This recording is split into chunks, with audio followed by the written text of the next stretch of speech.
विश्व के सभी मानवों को वैद्य गुरुदेव मिश्र का नमस्ते। Life style and world peace YouTube channel में आप आते हैं, इसके लिए ढेर सारी साधुवाद, बहुत सारी बाधाएं। यहाँ life style and world peace YouTube channel में आते ही आप लाइक करें, सब्सक्राइब करें, बेल आइकन बटन को दबाते हैं, कमेंट में अपना विचार लिखें, मोबाइल नंबर छोड़ें, अपने कंट्री का नाम लिखें। अगर आप पुण्य के भागी बनना चाहते हैं तो आप सब्सक्राइब के साथ साथ शेयर ज़रूर करें। हमारा संपर्क नंबर है 94 71 26 98 82। आधुनिक सभ्यता का अभिशाप, उच्च रक्तचाप। आज अंतिम कड़ी में, अंतिम भाग में हम आज बताएंगे कि मानव को उच्च रक्तचाप से निदान कैसे पाया जा सकता है, छुटकारा कैसे मिल सकता है, उनका जीवन आनंदमय कैसे बन सकता है। आहार उपचार का व्यवस्था,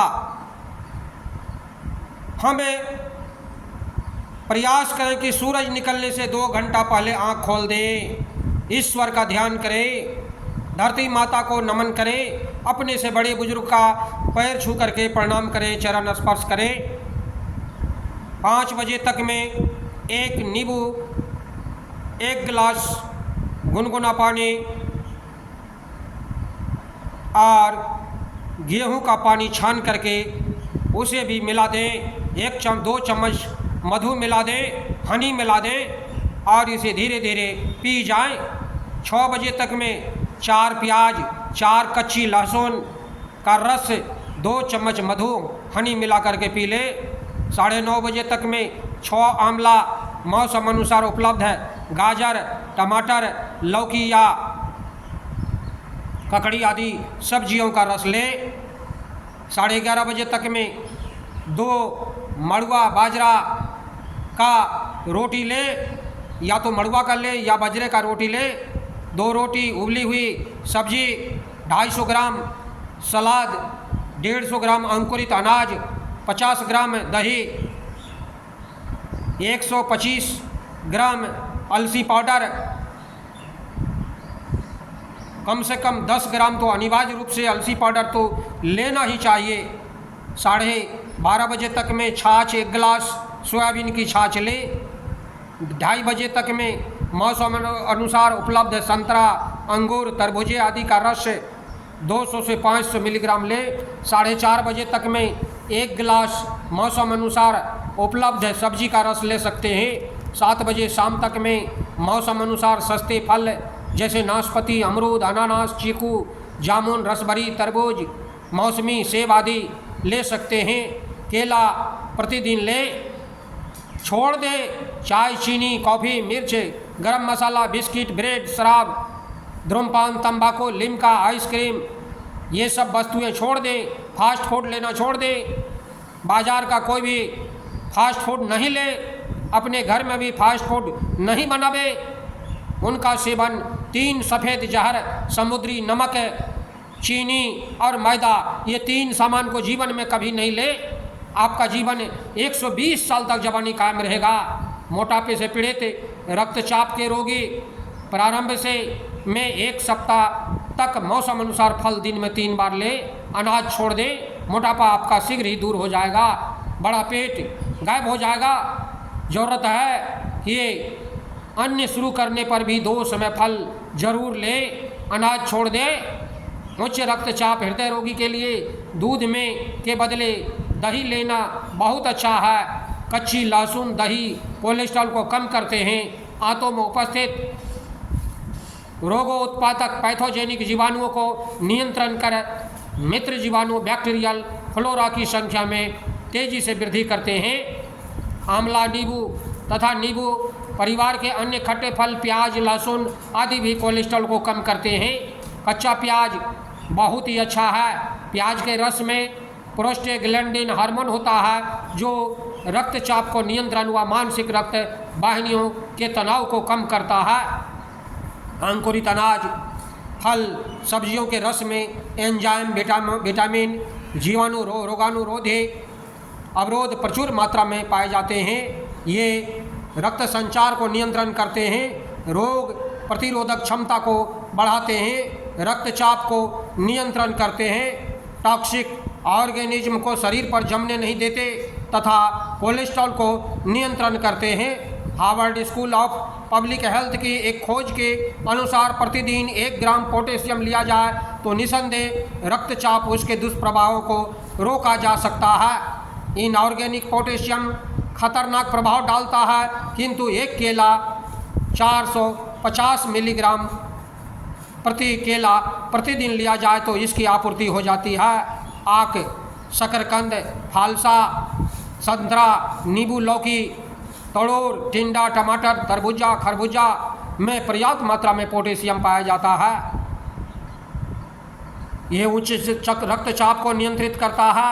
पर्याप्त मात्रा में calcium, magnesium, omega fatty acid तथा फाइबर वाला उपयुक्त आहार लेने से उच्च रक्तचाप के रोगी को शीघ्र आराम मिलता है। प्राकृतिक चिकित्सा व्यवस्था एक सिद्धांत के अनुसार कोष्ठबद्धता की स्थिति में मल बाहर नहीं निकलता, फलता आंतों में पड़ा पड़ा सड़ता रहता है। उसमें उत्पन्न विषाक्त विजातीय ऑर्गेनिज्म टॉक्सिन रक्त द्वारा अवशोषित होकर सारे संस्थान को प्रदूषित कर देते हैं। इससे रक्त संचार अव्यवस्थित होकर के रक्तचाप बढ़ जाता है। सर्वप्रथम रोगी को मिट्टी की पट्टी सिर, पेट, रीढ़ की आधे घंटे के लिए देनी चाहिए। तत्पश्चात पेट व रीढ़ का गर्म ठंडा सेक दे करके मालिश करें। 1 लीटर गुनगुने पानी में 1 नींबू निचोड़कर उसका एनीमा दें। इस उपचार का लगातार 5 दिन तक करें। एनीमा के बाद रोगी की स्थिति के अनुसार गर्म पाद स्नान, रीढ़ स्नान, पूर्ण टब स्नान, ठंडा कटी स्नान, हाइड्रो रिफ्लेक्स, जोन थेरेपी, सूर्य स्नान, वायु स्नान बदल बदल कर दें। सूर्य स्नान, वायु स्नान तथा नदी, झील, तालाब में स्नान प्रतिदिन ले। आपातकाल में रोगी के सिर, रीढ़ एवं पेट पर ठंडे पानी की पट्टी से लाभ होता है। रोगी को तीव्र धूप स्नान नहीं देना चाहिए। रक्तचाप सामान्य हो जाए तो रोगी की छाती पर लपेट लगाकर वाष्प सावना बाथ तथा गीली चादर लपेट दें। रीढ़ का स्थानीय वाष्प दे करके हमें उसका वास्तविक निदान कर सकते हैं। ठंडा रीढ़ स्नान लेने से रीढ़ की मालिश रोगी को आराम मिलता है। सप्ताह में 1 बार सर्वांग मालिश अवश्य देनी चाहिए। उच्च रक्तचाप में हाथ पैरों के मालिश हृदय की ओर नहीं करें। रीढ़ की मालिश, सूखी मालिश, ड्राई मसाज रोगी द्वारा स्वयं प्रतिदिन मालिश लेनी चाहिए। उपचार व्यवस्था इस प्रकार होनी चाहिए कि रोगी थके नहीं। उपर्युक्त उपचार उच्च रक्तचाप को सामान्य स्तर पर लाने में महत्वपूर्ण भूमिका निभाते हैं। सोवियत राष्ट्र के institute of physiotherapy and treatment के क्लिनिकल विभाग के अध्यक्ष पीजी टसरफिश DSC मेडिसिन, जो मॉस्को के द साइंटिफिक रिपोर्ट्स कमीशन के प्रेसिडेंट भी हैं, अध्यक्ष भी हैं, कि हाल ही में एक पुस्तक नेचर एंड हेल्थ प्रकाशित हुई, जिसमें इन उपचारों का रक्तचाप पर क्या प्रभाव होता है इस पर सविस्तार वैज्ञानिक शोध निष्कर्ष दिया गया है। उन्होंने प्राकृतिक चिकित्सा के विभिन्न प्रविधियों पर काफ़ी खोज की है। वायु स्नान में वायु की नमी, तापमान, गति, दिशा आदि प्रभाव से शरीर के रोग प्रतिरोधक क्षमता में वृद्धि होती है। मौसम वैज्ञानिक कारकों से शरीर पर कठोरीकरण प्रभाव होता है।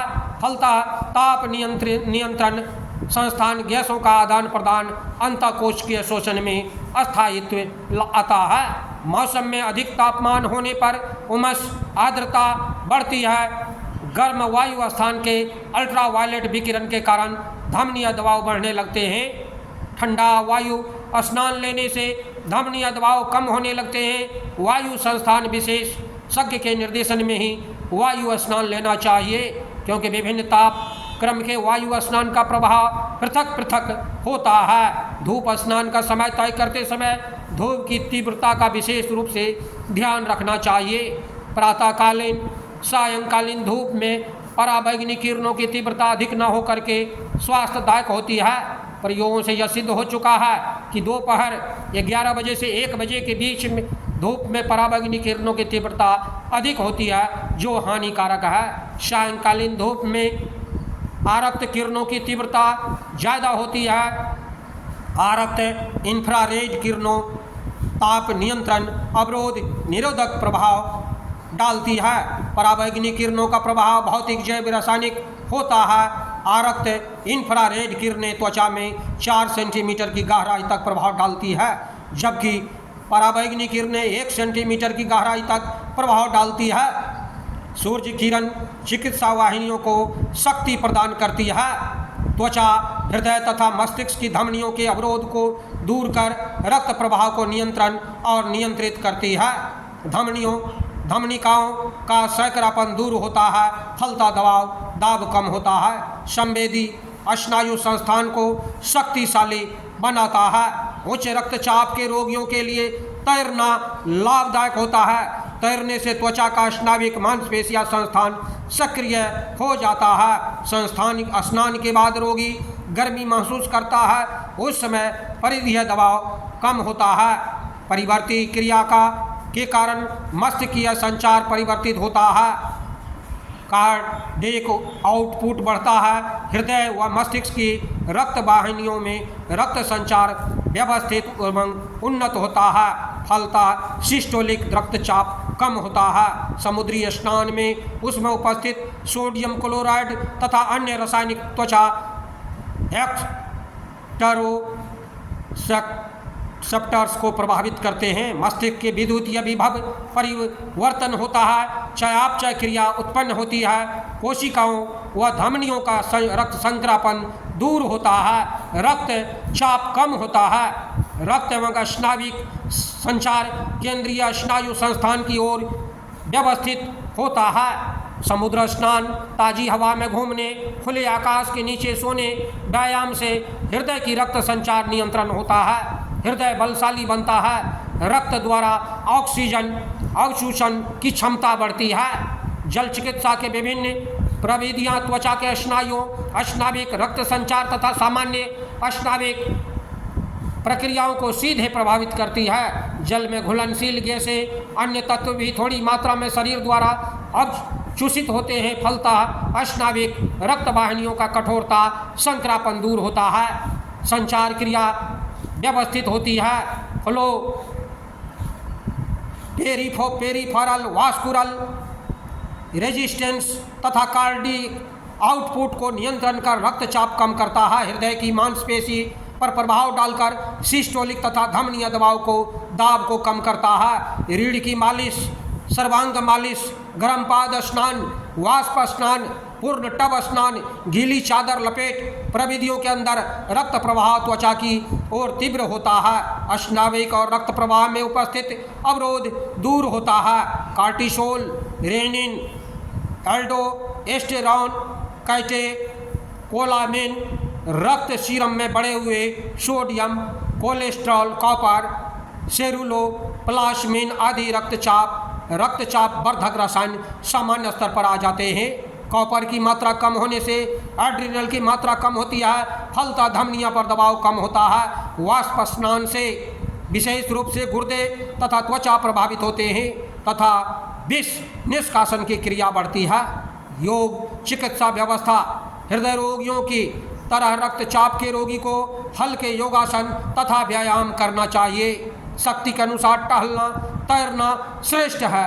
रक्तचाप के रोगी को शीर्षासन, चक्रासन, धनुरासन, कटी शक्ति विकासक तथा अन्य थकान उत्पन्न करने वाली व्यायाम नहीं करने चाहिए। वज्रासन में आधे घंटे, 1 घंटे, 2 घंटे बैठना चाहिए। सर्वांगासन की अपेक्षा विपरीत करने क्रिया करें।